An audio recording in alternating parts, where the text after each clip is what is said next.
You have been growing tomatoes for years, maybe even decades. And yet, something keeps going wrong. The leaves turn yellow. The fruits crack before you even get to pick them. Or worse, you wake up one morning and half your plants are just gone. No warning. No explanation. Here is the truth most gardening channels will never tell you: the mistakes that destroy tomato plants are not the big, obvious ones. They are the small, quiet habits that seem completely harmless, until they are not. And today, I am going to show you exactly what they are. Stay with me till the end, because mistake number 3 is one almost every gardener over 60 makes without even realizing it, and it could be silently killing your entire crop right now. Welcome back to Evergreen Garden Tips, the place where we grow smarter, not harder, and we do it without spending a fortune. If you are new here, I am so glad you found us. This channel is built for gardeners like you, experienced, passionate, and serious about getting the most out of every seed you plant. And if you have been here before, welcome home. It is always good to have you back. Before we get into it, do me a quick favor, hit that subscribe button and tap the notification bell so you never miss a tip.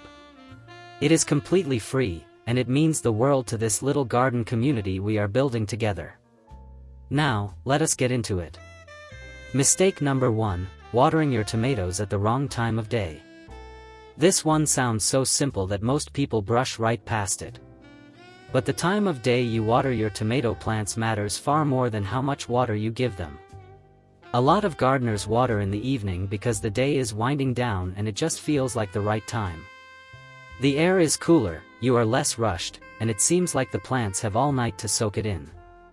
But here is what is actually happening: when you water at night, the moisture sits on the leaves and around the base of the plant for hours in the dark with no sun to dry it out.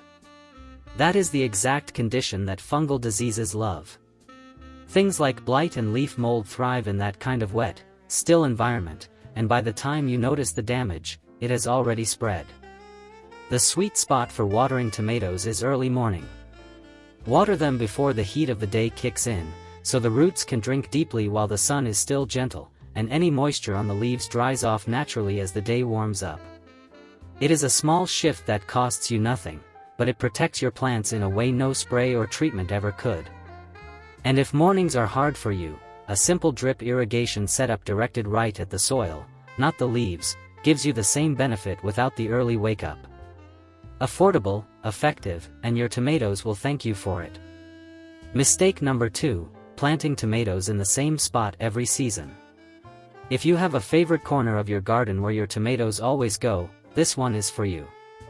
It is easy to fall into a routine with planting.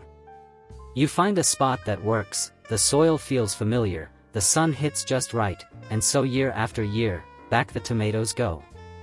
But the soil in that spot has a long memory. Each season, the same plant pulls the same nutrients out of the ground and leaves behind the same diseases and pests in the soil. By the time you are a few seasons in, you are essentially handing your tomatoes a weakened foundation to grow from. This is called soil depletion, and it is one of the quietest reasons tomato yields drop over time. Gardeners often blame the seeds, the weather, or the watering, when the real issue is right beneath their feet. The fix is called crop rotation, and it does not have to be complicated. Simply move your tomatoes to a different section of your garden each year. Give them a fresh patch of soil that has not grown tomatoes, or any plant from the same family, which includes peppers and eggplants, for at least 2 to 3 years. The difference in how your plants grow will genuinely surprise you. If space is tight and rotation feels impossible, work in a good compost before planting and consider a neem-based soil drench to help reset what the previous season left behind. It is budget-friendly and it works. Mistake number 3, letting your tomatoes grow wild with no guidance. Here is the one I promised you at the top, and yes, it is as common as I said. Most gardeners know they are supposed to stake or cage their tomato plants. But what many do not realize is that simply putting a cage in the ground and walking away is only half the job. The real work is managing what gardeners call suckers. Suckers are the little shoots that sprout in the joint between the main stem and a branch. They look innocent, like new growth, like the plant is thriving and producing more. So most people leave them alone, or even feel good about seeing them. But here is what is actually happening: those suckers are pulling energy away from the fruit.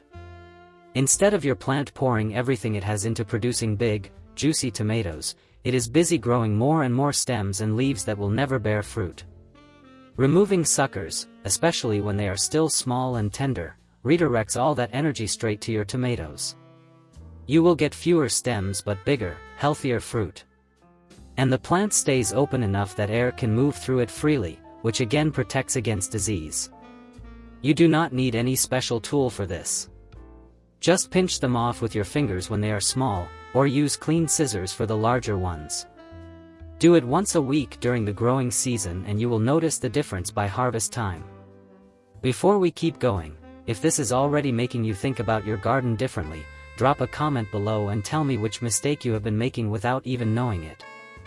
I read every single comment, and I genuinely love hearing from you.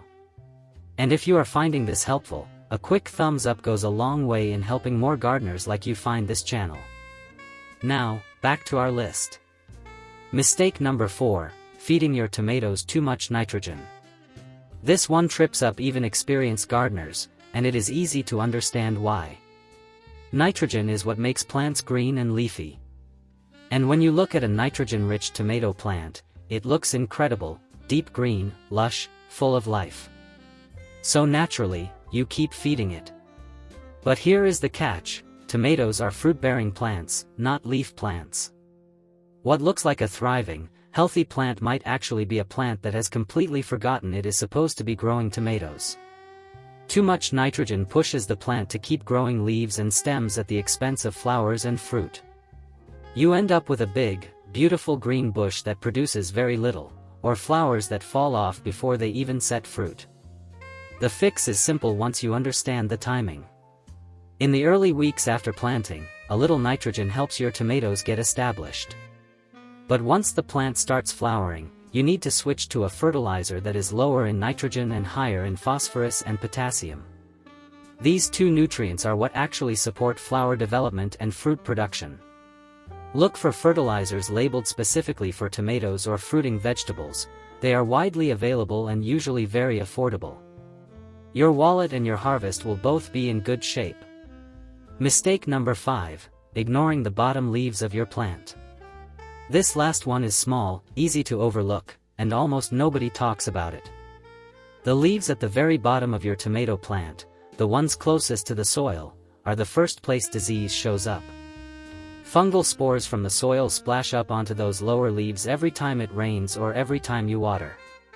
Once those bottom leaves are infected, the problem travels upward through the plant surprisingly fast. Most gardeners wait until they see obvious signs of disease before they act. But by then, it has already moved. The smarter move is to remove the bottom leaves before there is any visible problem at all, as a preventive measure, not a reaction. Once your plant is about a foot tall, remove the leaves from the bottom 6 to 8 inches of the stem. Keep the soil exposed but the plant protected. You will cut off the easiest route disease has into your plant, and you will be amazed at how much longer and stronger your plants stay healthy deep into the season. This costs absolutely nothing.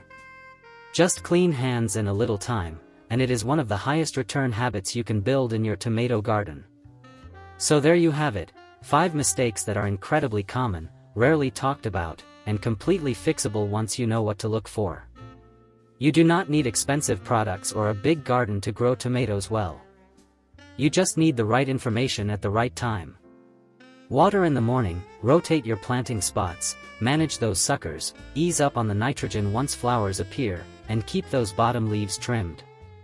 Do these 5 things consistently and your tomatoes will reward you in ways that will make this season one of your best yet. If this video was helpful, please give it a like. It takes 1 second and it helps so many other gardeners find tips just like these. Subscribe to Evergreen Garden Tips if you have not already, and hit that bell so you are the first to know when we drop something new. And leave me a comment. I want to know, which of these 5 mistakes surprised you the most? Tell me below. I will see you in the next one.